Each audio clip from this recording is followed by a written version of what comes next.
Hola, ¿qué tal? Muchos saludos. Este video lo vamos a realizar leyendo una guía de práctica clínica del Ministerio de Salud Pública, una de las más importantes. Vamos a procurar leer las partes como que muy fundamentales. Vamos a tratar de leer toda la guía y pues también vamos a hacer uno que otro comentario si es posible. Vamos a ir revisándola a una velocidad como que un poco más rápida, ¿no? Vamos a ir a la página 14 directamente donde está la definición.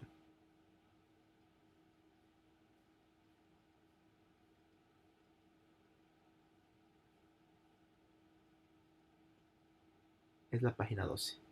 Ok. Hemorragia posparto. Se define la hemorragia posparto como la pérdida de sangre que supera los 500 ml en un parto vaginal y que supera los 1000 ml en un parto por cesárea. Para fines clínicos, toda pérdida de sangre con posibilidad de producir inestabilidad hemodinámica debe considerarse una hemorragia posparto. A menudo los cálculos clínicos de la pérdida de sangre no son tan precisos. También hay un criterio adicional. Por ejemplo, sería la disminución del hematócrito de un 10% en comparación con un hematócrito previo al parto o cesárea, o cualquier disminución o cualquier inestabilidad hemodinámica por cualquier pérdida de sangre en una gestante que está en su parto o cesárea correspondientemente. Cualquier cuestión que le ponga inestable hemodinámicamente, cualquier pérdida sanguínea, será tomada en cuenta como una hemorragia posparto. Hemorragia posparto primaria o inmediata. La hemorragia posparto primaria o inmediata es aquella que se produce dentro de las primeras 24 horas posteriores al parto.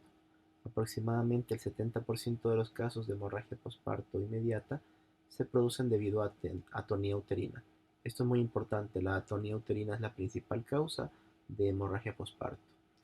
Se define como atonía del útero a la incapacidad del útero de contraerse adecuadamente después del nacimiento del producto. Hemorragia posparto secundaria o tardía. La hemorragia posparto secundaria o tardía se produce entre las 24 horas y las 6 semanas posparto. La mayoría de los casos de hemorragia posparto tardía se deben a la retención de productos de la concepción. Etiología de la hemorragia posparto. Los profesionales de la salud deben de recordar que la causa más común de hemorragia posparto es la atonía uterina. La atonía uterina es la causa más común e importante de hemorragia posparto. El mecanismo primario de hemostasia inmediata luego del parto es la contracción miometral, que produce la oclusión de los vasos sanguíneos uterinos miometriales que pasan entre las células musculares del útero. Esa es la fisiopatología de cómo la contracción uterina colabora con la hemostasia después del parto. Entonces la atonía uterina es un déficit en esto y es el principal causal de la hemorragia posparto. Para el abordaje sistémico de la hemorragia posparto es útil recordar la mnemotecnia de las 4 T's que se describe en las causas de la hemorragia posparto, en orden de frecuencia, tono, trauma, tejido y trombina. Siempre más frecuente la atonía uterina con un 70%, seguido del trauma, que puede ser una lesión cervical, vaginal, rotura uterina, que puede producirse aproximadamente en un 20%, con menos frecuencia el tejido y la trombina. La T de tejido refiere a retención de restos placentarios o coágulos, que puede presentarse en un 10%, y la trombina se refiere a coagulospatías preexistentes o adquiridas. En cuanto a los factores de riesgo son importantes, tenemos que tenerlos en cuenta. Todas las instituciones que asisten partos deben estar preparadas para la eventualidad de una emergencia durante el parto y sus posibles complicaciones. Pueden emplearse diferentes enfoques de prevención y manejo según el ámbito de atención y la disponibilidad de insumos y el personal especializado en la atención de partos. Entre los factores asociados al trabajo de parto y al parto que inciden en la mayor pérdida de sangre se encuentran la episiotomía, la cesárea y el trabajo de parto prolongado. Es decir, estas son las causas más frecuentes de una hemorragia abundante. Las mujeres anémicas son las más vulnerables en una pérdida de sangre en cantidad moderada. Es decir, pues si de por sí ya tenían una anemia, con una hemorragia aunque esta fuera de menor cuantía en comparación con otras, estaría en desventaja esta mujer. Si bien se han descrito una serie de factores de riesgo identificables, en muchos casos la hemorragia posparto puede ocurrir en mujeres sin factores de riesgo clínicos identificables o presentes en su historial. Basar la conducta clínica en la evaluación de los riesgos puede conducir a que las mujeres consideradas de alto riesgo sean sometidas a un manejo innecesario, lo que no sería ventajoso ni para ellas ni para los sistemas de salud. Se recomienda, por lo tanto, que los profesionales estén preparados para manejar una hemorragia posparto en la atención de cada parto y que se instauren medidas profilácticas como el manejo activo de la tercera etapa del parto en todas las mujeres. Es decir, hay que hacer manejo activo del trabajo de parto en todas las mujeres. MATEP. Muy bien. Aquí hay una tablita muy interesante donde muestra los factores descritos para la hemorragia posparto. Bueno, podemos verla y vamos a ver que lo más importante y como que lo más frecuente es, por ejemplo, la sospecha o confirmación de un desprendimiento placentario, una placenta previa, un embarazo múltiple, una preeclampsia o hipertensión gestacional. Y ahí está dando, donde dice las 4T, está mostrando a qué componente de las 4T pertenece cada uno de estos. Por ejemplo, la sospecha o confirmación de desprendimiento placentario pertenece a la trombina o coagulopatías. Placenta previa o conocida precede al tono, ¿no? Embarazo múltiple también al tono. Va a haber más episodios de atonía uterina con estos factores de riesgo. Y la preeclampsia es un factor de riesgo de coagulopatía, pues porque altera los factores de la coagulación, incluido el síndrome HEL, que también lo hace, ¿no? En cuanto a los factores, podemos observar aquí un literal B que dice presentes antes del parto y asociados a un incremento bajo en la incidencia de hemorragia posparto. O sea, pueden causar hemorragia posparto con un poco menos de frecuencia, como un factor de riesgo como la hemorragia posparto previa, la paciente sea de etnia asiática o que tenga una obesidad con un índice de masa corporal mayor a 35 o también que tenga una anemia moderada con una hemoglobina menor a 9. Y los factores de riesgo presentes durante el trabajo de parto y el parto. Estas pacientes requieren vigilancia adicional por el personal que atiende un parto y puerperio. Y esto es muy importante, ¿eh? La mayoría están catalogados como trauma. Una cesárea de emergencia, una cesárea electiva, una inducción del trabajo de parto, placenta previa, una episiotomía mediolateral, un parto vaginal asistido, un trabajo de parto prolongado, es decir, mayor a 12 horas, una macrosomía fetal, es decir, un neonato mayor de 4 kilogramos, pirexia durante la labor de parto, es decir, fiebre, edad mayor a 40 años, sí, primigestañosa que nosotros llamamos, ¿no? Una edad mayor a 40 años como primípara. Esto es como tono, o sea, habría una laxitud de tejidos que produce una atonia uterina, entre otras cosas, ¿no? Diagnóstico diferencial del sangrado vaginal posparto. La tabla 2 resume las principales manifestaciones iniciales y síntomas típicos que permiten el diagnóstico diferencial de un sangrado vaginal posparto. Argumentos para el diagnóstico diferencial de un sangrado vaginal posparto. Aquí tenemos en la tabla los diferentes ítems, manifestaciones iniciales, otros signos y síntomas típicos, síntomas y signos que a veces se presentan, el diagnóstico probable y la frecuencia o etiología. Una hemorragia posparto inmediata puede presentarse con signos como un útero blando no retraído, taquicardia, hipotensión. El diagnóstico probable sería de atonía uterina en un 70%. La atonía uterina representaría una anomalía de la contractilidad. De nuevo, la hemorragia posparto inmediata podría presentarse con otros síntomas como que la placenta esté completa, esté íntegra y el útero contraído. Y nosotros tendríamos que ver un diagnóstico probable como los desgarros del cuello uterino, la vagina o el periné. Es lógico que si hay una buena consistencia uterina, entonces debemos pensar también en trauma, que es el causante del 20% de las hemorragias posparto. Bueno, en el caso de que no se palpe el útero y el dolor sea intenso, debemos pensar en una inversión uterina. También podemos ver una hemorragia visible en la vulva o en una hemorragia posparto inmediata. Si pensamos en inversión uterina, también puede ser el causante del 20% de las hemorragias posparto. Si el dolor abdominal es severo, pero luego disminuye, deberíamos pensar también en lo que es una rotura uterina. ¿Ya? La hemorragia posparto va a ser inmediata, pero el sangrado va a ser intraabdominal o vaginal, es decir, no se lo va a evidenciar. Sin embargo, la paciente va a estar en shock, va a tener mucho dolor abdominal, va a estar taquicárdica y pues no se expulsa la placenta en muchas ocasiones. La rotura uterina representa también un 20% de las hemorragias posparto. Tenemos al final otras manifestaciones clínicas. Si no se expulsa la placenta dentro de 30 minutos después del parto y el útero está contraído, hay que pensar en una retención placentaria. Si falta una porción o una superficie de la placenta o hay desgarro de las membranas, hay que pensar, la hemorragia puede ser inmediata y el útero puede estar retraído. Hay que pensar en retención de restos placentarios. Cuando el sangrado es leve pero continúa luego de 12 horas después del parto y el útero está un poquito más blando, más grande de lo previsto, según el tiempo transcurrido desde el parto, hay que pensar, un útero grande puede ser un útero que contiene algo, es decir, puede contener un sangrado variable, leve o profuso. ¿Ya? El sangrado va a ser variable, leve o profuso e irregular. Va a producir anemia y pues el aumento del tamaño nos hace pensar que está reteniendo algo el útero, ¿no? Hay retención de restos placentarios, que también representa un 10% del tejido de retención,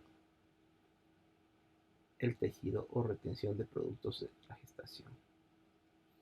En cuanto a la prevención de la hemorragia posparto, tenemos algo muy importante que es el MATEP o manejo activo de la tercera etapa del parto. El manejo activo de la tercera etapa del parto, MATEP, es en todas las mujeres. Reduce un riesgo de la hemorragia posparto en un 60%. Reduce los casos de anemia posparto y la necesidad de transfusiones sanguíneas. ¿Qué debemos hacer? Administrar oxitocina 10 unidades intramusculares dentro del primer minuto después del parto del recién nacido, o también 5 unidades internacionales de oxitocina intravenosas administradas lentamente. Este es el agente de elección para el manejo activo de la tercera etapa del parto. Otra opción es el misoprostol, 600 microgramos vía oral. Estamos hablando de prevención de la hemorragia posparto o manejo activo de la tercera etapa del parto. El misoprostol es menos efectivo que la oxitocina, pero puede utilizarse en caso que la oxitocina no esté disponible o que su administración no sea posible.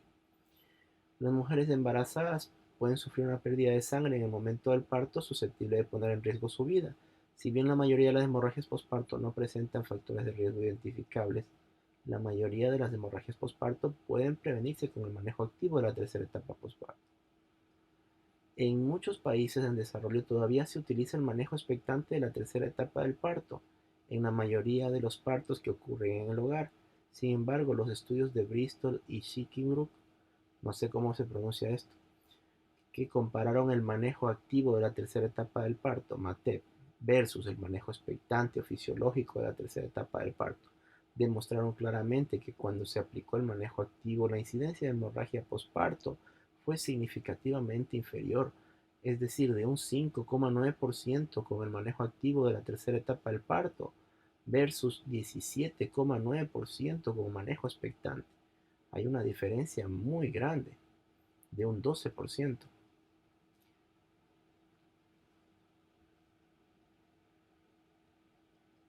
Los datos respaldan el empleo habitual del manejo activo de la tercera etapa del parto por parte de todo el personal especializado en partos, independientemente del lugar donde trabajan. El manejo activo de la tercera etapa del parto reduce la incidencia de la hemorragia posparto, la necesidad de transfusión de sangre y por lo tanto se lo debe incluir en todo programa de intervención destinado a reducir la mortalidad materna debido a hemorragia posparto. La FIGO, Federación Internacional de Ginecología y Obstetricia, recomienda el uso de rutina del manejo activo de la tercera etapa del parto con un mejor método basado en evidencia para la prevención de la hemorragia postparto y destaca que se deben tomar las medidas para asegurar el uso del manejo activo de la tercera etapa del parto en cada parto vaginal atendido por el personal especializado. Los componentes habituales del MATEP son, a continuación, los tres componentes fundamentales del manejo activo de la tercera etapa del parto. Primero, paso 1. Administración de oxitocina u otro medicamento uterotónico dentro del primer minuto luego del nacimiento del recién nacido. Paso 2.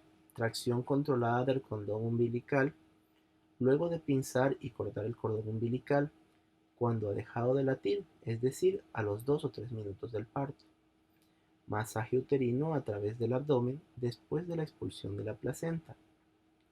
Esto ayuda a que el útero se contraiga, disminuyendo así el sangrado. Uso de agentes uterotónicos. Durante el primer minuto luego del nacimiento del producto, palpe el abdomen para descartar la presencia de otros productos y administre 10 unidades internacionales de oxitocina intramuscular. Se prefiere oxitocina a otros medicamentos uterotónicos debido a que hace efecto entre 2 y 3 minutos luego de la inyección. Sus efectos secundarios son mínimos y puede usarse en todas las mujeres. Si no hay oxitocina disponible, se puede usar 600 microgramos de misoprostol vía oral. Otros uterotónicos, como 0.2 miligramos intramusculares de ergometrina o metilergometrina, por ejemplo, sintometrina, que es una combinación de 5 unidades internacionales de oxitocina con 0.5 miligramos de ergometrina en ampollas intramusculares, deben evitarse en mujeres con enfermedad cardíaca, preeclampsia, eclampsia o presión arterial alta. Los uterotónicos requieren un almacenamiento adecuado. Por ejemplo, la ergometrina debe mantenerse entre 2 y 8 grados centígrados sin congelarse y protegerse de la luz. El misoprostol debe mantenerse subblister a menos de 30 grados centígrados y la oxitocina entre 2 y 8 grados o menos de 30 grados centígrados según las condiciones de almacenamiento que consta en el envase secundario. Siempre es importante no congelar. Segundo paso, tracción y contratracción del cordón umbilical. No se recomienda la tracción controlada del cordón umbilical sin la administración de fármacos uterotónicos o antes de observar signos de separación de la placenta, ya que esto puede provocar la separación parcial de la placenta, ruptura del cordón umbilical, sangrado excesivo y o inversión del útero. No se debe realizar la tracción del cordón umbilical sin aplicar la contracción por encima del pubis con la otra mano. Aunque es uno de los temores principales, no se registró ningún caso de inversión uterina o de separación del cordón en los 5 principales estudios controlados en los que se comparó el manejo activo con el manejo expectante. Tercer paso, masaje uterino posparto. Después del alumbramiento, masajee el fondo del útero a través del abdomen de la mujer hasta conseguir que el útero se contraiga. Durante las 2 primeras horas, se debe controlar que exista una adecuada retracción uterina y que los loquios sean normales. Muy bien, ya hablamos de prevención de la hemorragia posparto, ahora vamos a hablar del tratamiento de la hemorragia posparto. Una vez que se ha identificado una hemorragia posparto, es útil la organización del cuidado en 4 componentes. Comunicación con todos los profesionales relevantes para el cuidado, reanimación, monitorización e investigación de la causa, implementación de medidas para detener el sangrado. Esos son los 4 componentes. Los 4 componentes del manejo se deben implementar de forma simultánea en todos los casos de hemorragia postparto. Si el establecimiento de salud no reúne las condiciones obstétricas esenciales, inicie con maniobras de reanimación y detención del sangrado y derive a la paciente sin pérdida de tiempo a otra institución de capacidad resolutiva apropiada. Hemorragia postparto inmediata. El periodo que sucede al nacimiento del producto y las primeras horas del posparto son cruciales en lo que se refiere al diagnóstico y el manejo del sangrado. El sangrado puede producirse a un ritmo lento durante varias horas y puede que la afección no se detecte hasta que la mujer entre repentinamente en shock. En comparación con otros riesgos asociados a la maternidad, la hemorragia puede transformarse rápidamente en una amenaza para la vida. Miren, esto es muy importante. El sangrado lento y continuo o el sangrado repentino constituye una emergencia que se debe intervenir cuanto antes y con decisión. Hay que activar la clave roja. Una vez que la hemorragia posparto ha sido identificada, el manejo del caso debe tener en cuenta cuatro componentes, los que deben llevarse a cabo simultáneamente. Son los que mencionamos antes: la comunicación con el personal pertinente, reanimación e inicio de maniobras de reposición de líquidos y oxigenación, monitorización e investigación de la causa y la detección del sangrado. Vamos a hacer una pausa aquí.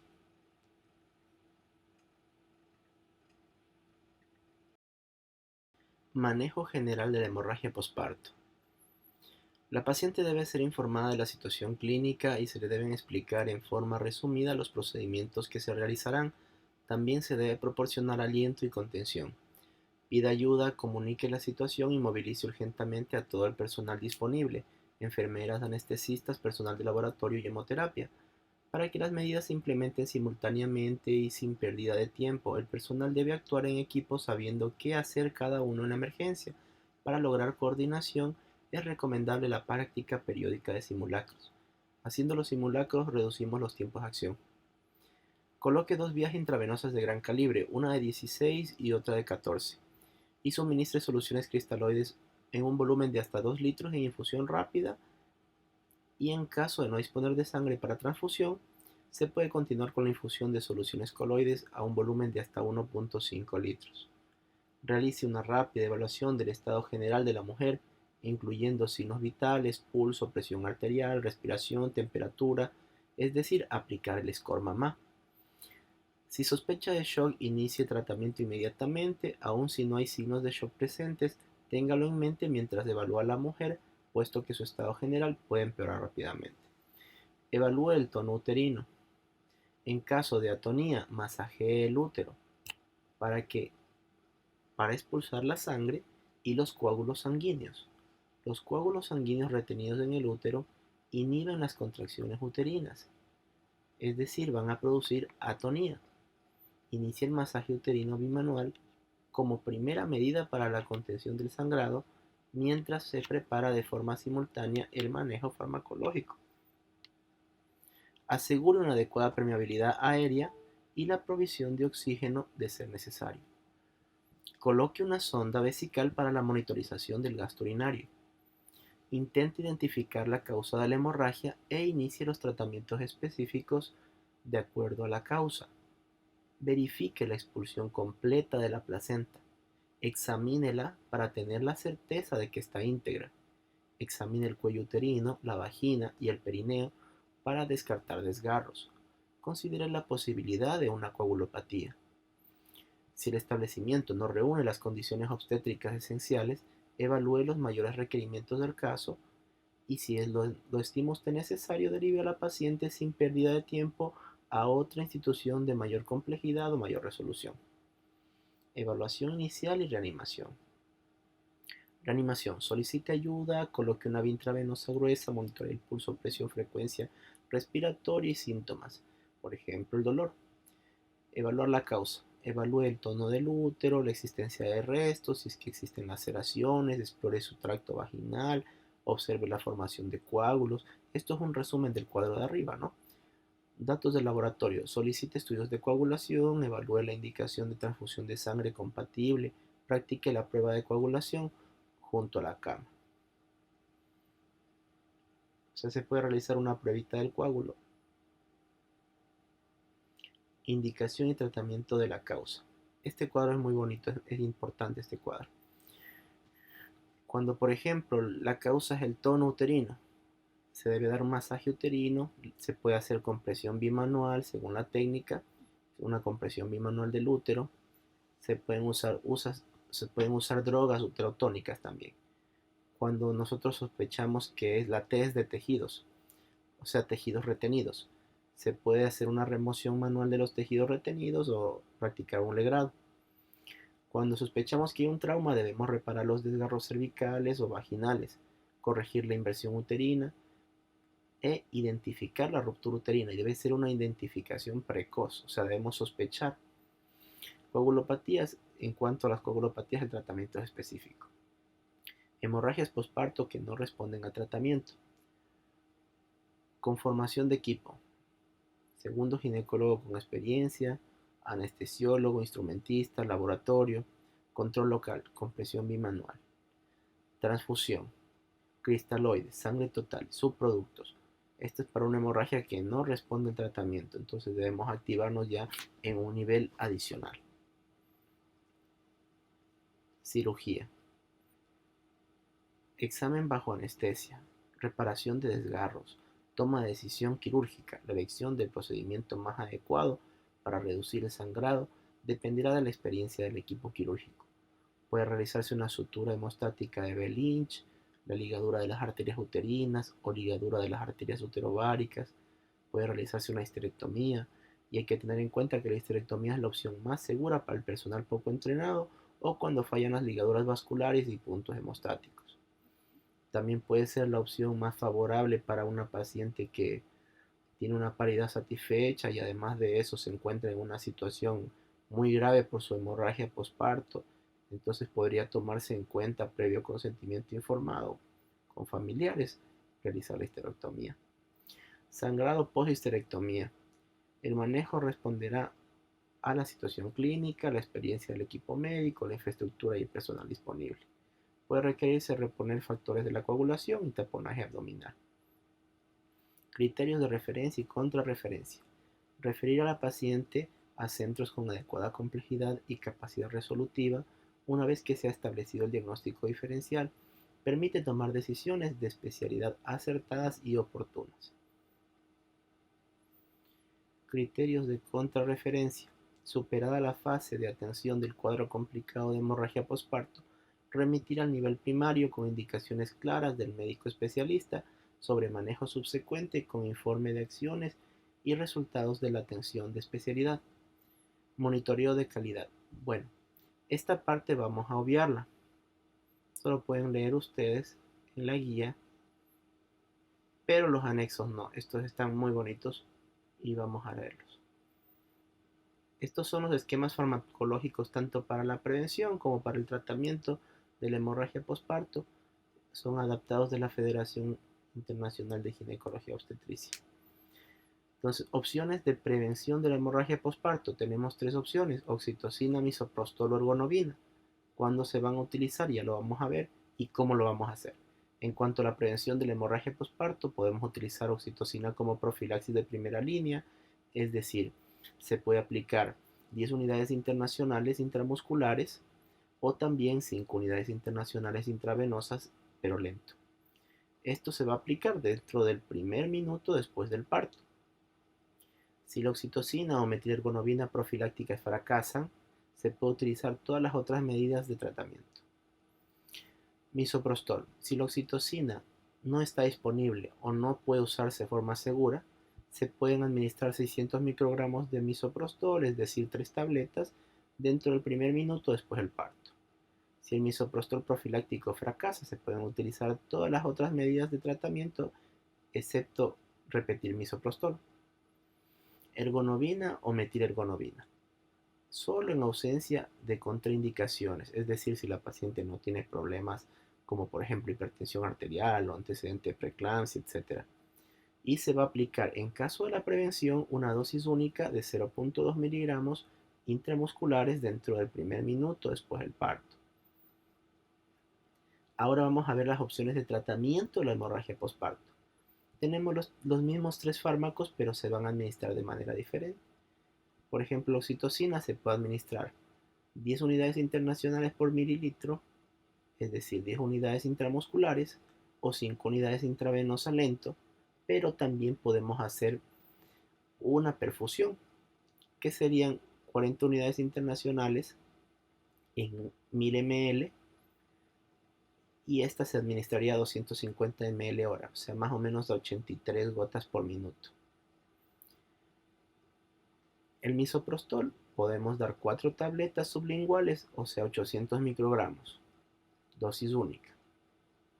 Y la ergonovina podríamos administrar solo en ausencia de contraindicaciones 0.2 miligramos intramusculares y se los puede hacer cada 2 o 4 horas con un máximo de 5 dosis, es decir, no debemos superar 1 miligramo en 24 horas. Hay que tomar en cuenta que este fármaco es de uso delicado y que tiene algunas contraindicaciones. Vamos a ver cuáles son las contraindicaciones. Aquí dice una nota: advertencia: los alcaloides del ergot, ergonovina, metilergonovina, están contraindicadas en mujeres con hipertensión arterial, enfermedad cardíaca, preeclampsia o eclampsia, porque pueden elevar la presión sanguínea. Nota: si alguna de las opciones de tratamiento listadas no es efectiva, se pueden utilizar otras alternativas dependiendo de la gravedad de la hemorragia y considerarse intervenciones no farmacológicas. Aquí están las recomendaciones para la prevención y el tratamiento de la hemorragia posparto, adaptado de la Federación Internacional de la Ginecología y Obstetricia. Prevención: manejo activo del tercer estadio del parto, MATEP. Administración de agentes uterotónicos como por ejemplo 10 unidades internacionales de oxitocina intramusculares o 600 microgramos de misoprostol vía oral. Si no es posible, la administración de la oxitocina, ya que esta es la de primera orden, ¿no? Tracción controlada del cordón umbilical con la contratracción, como recordamos. Y masaje uterino después de la expulsión de la placenta, si es apropiado. Puede durar 2 horas, por ejemplo. La definición de la hemorragia posparto ya la sabemos: un sangrado mayor a 500 mililitros en el parto vaginal o un sangrado mayor a 1 litro en el parto por cesárea, o cualquier pérdida de volumen en una mujer con una hemodinamia inestable.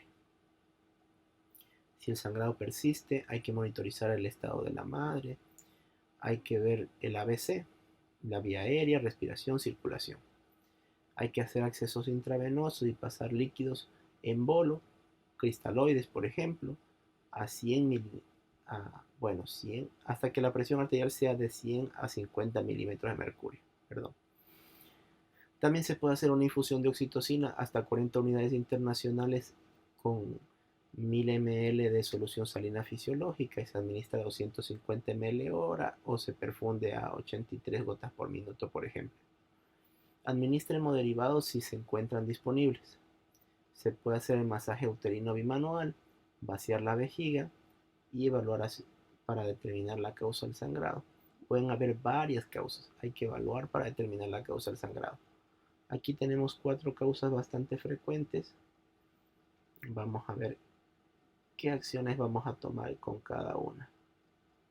Atonía uterina: administrar oxitóxicos, uterotóxicos, por ejemplo, 10 unidades internacionales de oxitocina intramuscular o 5 unidades internacionales intravenosas. También se puede administrar 40 unidades internacionales de oxitocina en una infusión intravenosa con 1000 ml de solución salina fisiológica a 250 ml hora o 83 gotas por minuto. Ergonovina o metilergonovina 0.2 miligramos intramusculares se puede repetir cada 2 o 4 horas si es que fuera necesario. Esto es dosis repuesta, pero no podemos superar 1 gramo en 24 horas, es decir, se lo puede administrar hasta 5 dosis. Otra opción es el misoprostol, 800 microgramos sublinguales, es decir, 4 tabletas de 200 microgramos. Retención placentaria: primero, intente extraer manualmente la placenta. Adicional a esto, hay que saber que una inyección intrafunicular, es decir, en el cordón umbilical, podría ayudar, ¿no? O también, esta inyección intrafunicular me refiero a oxitocina, ¿no? 10 unidades internacionales. 5 unidades internacionales, perdón. 5 unidades internacionales de oxitocina intrafunicular. O misoprostol 800 microgramos, que puede considerarse una alternativa antes de intentar remover la placenta manualmente. Si no se obtienen resultados satisfactorios, coordine la transferencia de la mujer a un centro apto para realizar procedimientos de dilatación y curetaje. Inversión uterina: intente colocar el útero nuevamente en su lugar. No administre uterotónicos ni intente remover la placenta hasta haber colocado el útero en su lugar.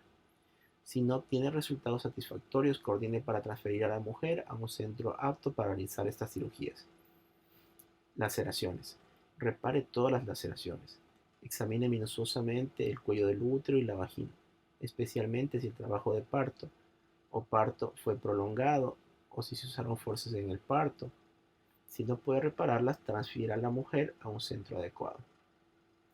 Si no obtiene usted resultados satisfactorios, transfiera a la mujer al siguiente nivel de atención.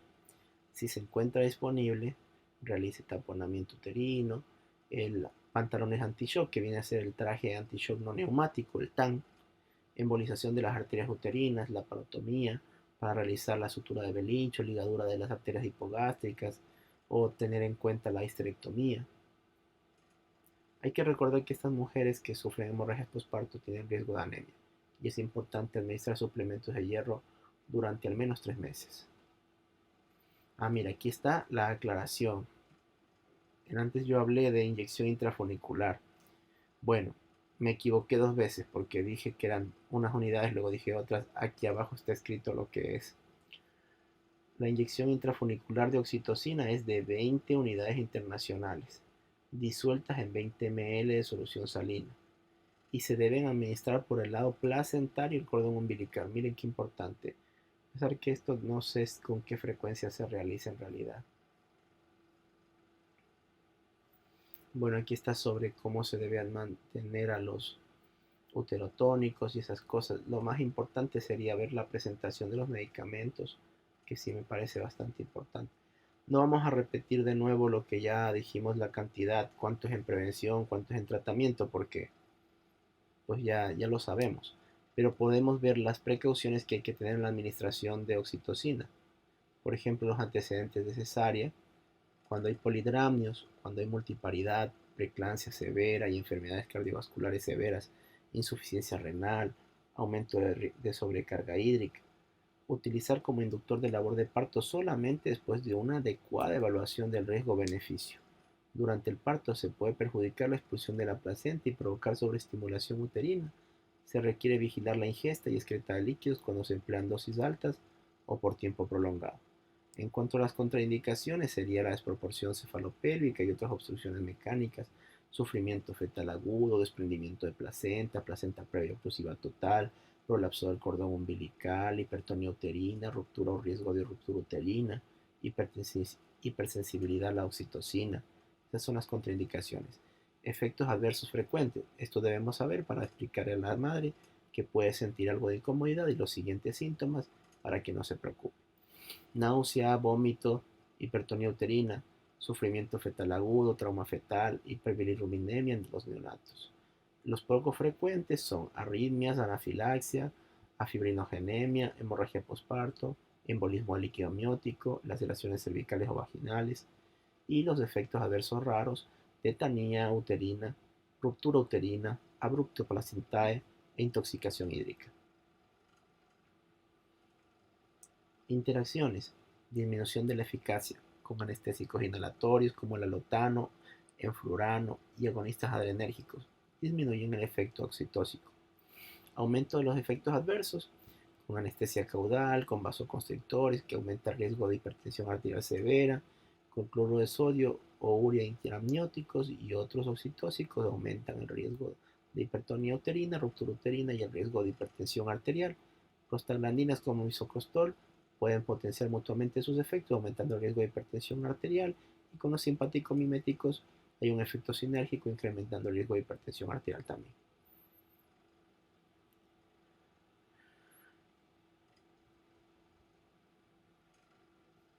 El misoprostol. ¿Cuáles son las precauciones con el misoprostol? En la inducción del labor de parto debe asegurarse una adecuada relación cefalopélvica, y el uso concomitante de oxitocina requiere monitoreo fetal. Hay que tener precaución en pacientes con glaucoma, hipertensión intraocular, asma, epilepsia, pacientes con alto riesgo obstétrico, diabetes gestacional, hipertensión, hipotiroidismo, pacientes con embarazos posttérminos. Pueden incrementar el riesgo de la coagulación intravascular diseminada. En pacientes con condiciones en las que se causa hipotensión puede implicar consecuencias graves, por ejemplo, insuficiencia coronaria, enfermedad cerebrovascular. Contraindicaciones. Está contraindicado en un embarazo normal, salvo en las situaciones indicadas: en la desproporción cefalopélvica, la presentación fetal desfavorable, en placenta previa, ruptura uterina, prolapso del cordón umbilical, sufrimiento fetal, hipertonía uterina, ruptura prematura de membranas, infección pélvica activa, enfermedad cardíaca, pulmonar o renal. Efectos adversos. Produce dolor abdominal, náusea, flatulencia, diarrea. Esos son los más frecuentes. Los poco frecuentes, hipertonía uterina, sangrado uterino, alergia, hipertensión y disnea, en uso concomitante con oxitocina y metilergonobina, puede producir hipertensión y disnea. Los raros pueden ser ruptura del útero, principalmente multíparas con cesárea previa, y muerte materna por embolismo líquido amniótico, que esto es terrible, es raro, gracias a Dios, e inevitable. Coagulación intravascular diseminada y muerte fetal. Son efectos adversos bastante severos. Interacciones: disminución de la eficacia con uteroinhibidores por efecto antagónico, aumento de los efectos adversos con antihipertensivos y otros vasodilatadores, mayor riesgo de hipotensión por sinergia. Oxitocina: se incrementan sus efectos en general por sinergia.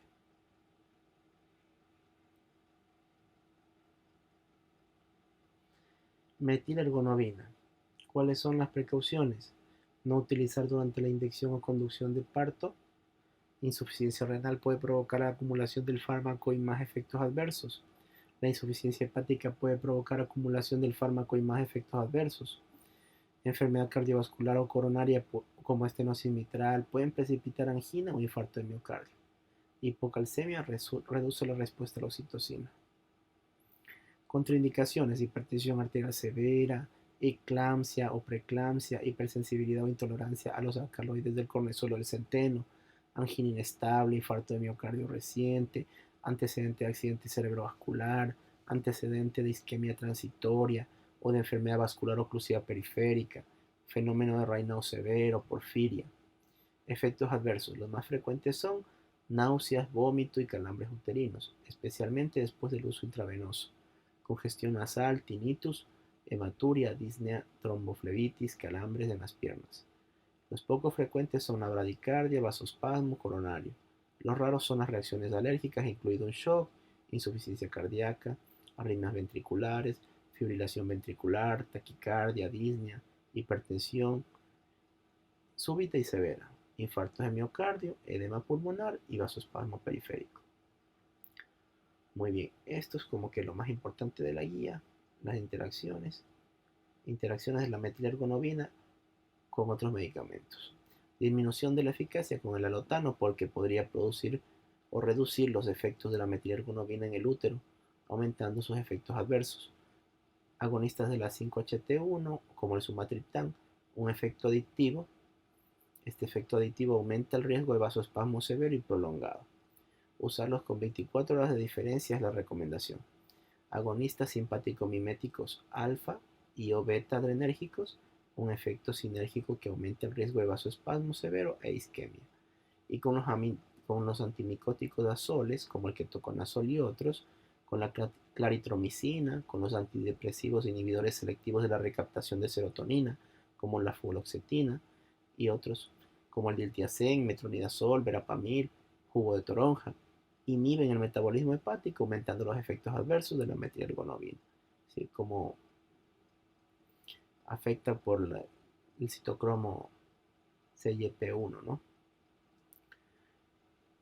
Eso básicamente. Esto es como que lo más importante de la guía. Bueno, espero que este video que compartimos les sirva de algo y a veces nos evita leer o nos permite escuchar la guía y es bonito leer y es bonito leer estos temas que son tan importantes. Les agradezco su atención.